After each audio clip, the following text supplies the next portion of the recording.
Now in Israel, mainstream media are being accused of burying their heads in the sand over coverage of the biggest anti-government protest the country has seen in decades. Well, tens of thousands of people fed up with deteriorating living standards are staging demonstrations calling for Prime Minister Benjamin Netanyahu to stand down. But as RT's Paulus Leo reports from Tel Aviv, protesters' voices are simply going unheard by the rest of the world. Tens of thousands on the streets of Israel, angry, fed up and protesting for change. But is anyone listening? When it comes to Israel, a lot of the foreign media want to see more of an action movie, and this hasn't been very violent. It hasn't been violent at all. It's been very positive. Well into week 3, the largest demonstration in Israel in over a decade. And how did ABC, CBS and NBC cover it? They didn't. A young woman set up a tent, while the editors of France 24, BBC and Sky coughed up just a few meagre seconds. Perhaps it's not even that interesting to their editors back in the studios. Okay, there's a protest. Well, what exactly is a protest? A social protest? Well, is it a revolution? It's not the same kind of story that they're used to, and it's not as big and dramatic as some of the bigger revolutions happening around the Middle East. And Amir Mizroch isn't surprised by the worldwide lack of media interest. He's worked in the Israeli press for a decade, reporting for media both foreign and local. There is a box that the international media has put Israel in, and that is the Israeli-Palestinian conflict, also the Israeli-Lebanese and Syrian conflict. And anything that doesn't kind of fit into that is not the immediate type of news item, which is unfortunate. That just makes Hannah Reyes and others angry. For 9 days she's been camping here, furious that she can't make ends meet as a university student.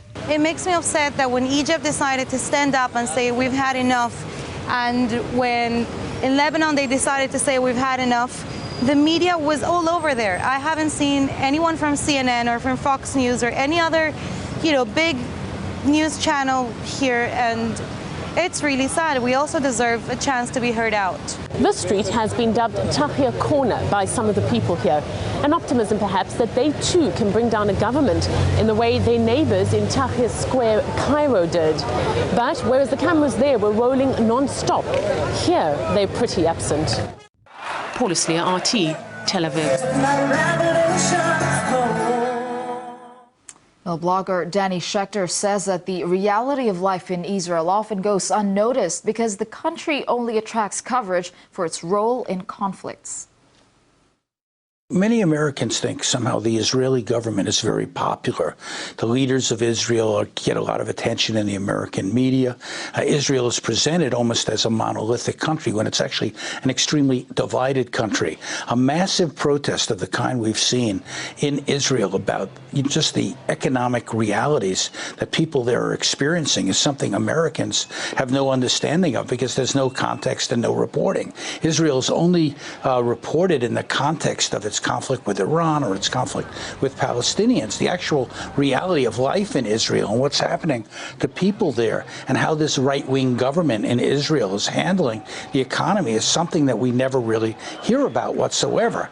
It's a very unstable situation. The economy there is very unstable as well. Well, when you look at the Middle East, generally speaking, they talk only about the Arab countries. Only they have internal discord. You never hear about Israel's internal discord. And the fact that this uprising essentially is taking place in Israel, while at the same time there's one going on in Syria, there's one going on in Egypt, shows that the same pressures are, being experienced by Israeli people as well, which is inflation, economic pressure, food prices rising, all kinds of economic uncertainty.